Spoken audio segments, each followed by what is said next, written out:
नमस्कार दोस्तों, हमारे YouTube चैनल में ज्ञानवर्धक कहानी 356 में आपका स्वागत है। दोस्तों, हम रोज नई प्रेरणादायक कहानियाँ लेकर आते हैं।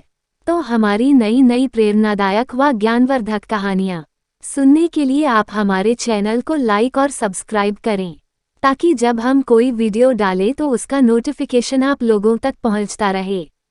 तो दोस्तों, आज की कहानी शुरू करते हैं। एक प्रेरणादायक कहानी, साधु की सीख। एक समय की बात है, एक गांव में एक साधु रहता था। उस साधु की एक खास बात थी कि वहां साधु जब भी नाचता था तो गांव में बारिश होने लगती थी।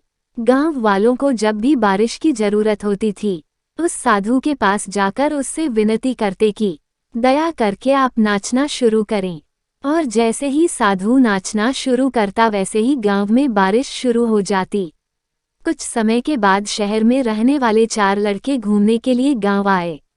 उन लड़कों को यह बात पता चली कि साधु के नाचने से बारिश होती है, तो उन सबको इस बात का बिल्कुल विश्वास ही नहीं हुआ।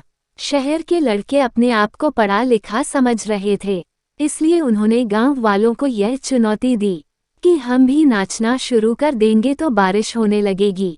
यदि बारिश नहीं हुई होती है तो उस साधु के नाचने से भी बारिश नहीं होगी। दूसरे दिन प्रातः गांव वाले उन 4 लड़कों को साधु की कुटिया में लेकर पहुंच गए और फिर साधु से सारी बात को विस्तार से बताया।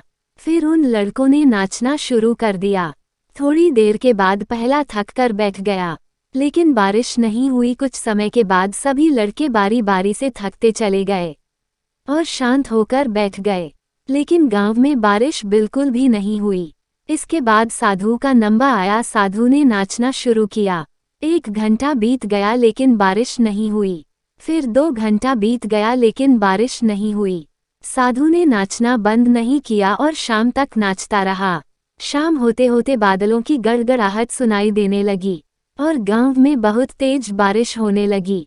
शहरी लड़के यह सब देखकर हैरान रह गए और उन्होंने साधु से तुरंत क्षमा मांगी और साधु से पूछा, बाबा ऐसा कैसे हो गया कि हमारे नाचने से बारिश नहीं हुई लेकिन आपके नाचने से बारिश होने लगी?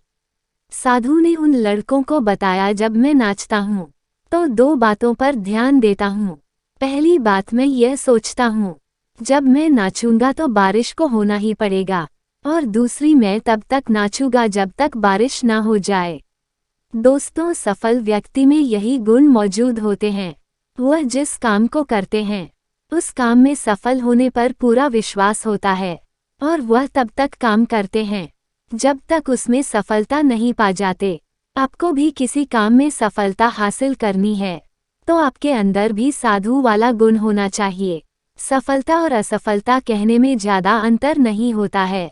कुछ लोगों को सफलता ना मिले तो बीच में ही कोशिश करना छोड़ देते हैं, वहीं कुछ लोग जब तक सफलता का स्वाद नहीं चखते तब तक प्रयास करते रहते हैं। सफलता पाने के लिए मन में आत्मविश्वास बहुत जरूरी है। यदि आप अपने लक्ष्य को पाने के लिए लगातार मेहनत करते हैं तो सफलता अवश्य हाथ लगती है। यह एक कहानी का मूल तत्व है।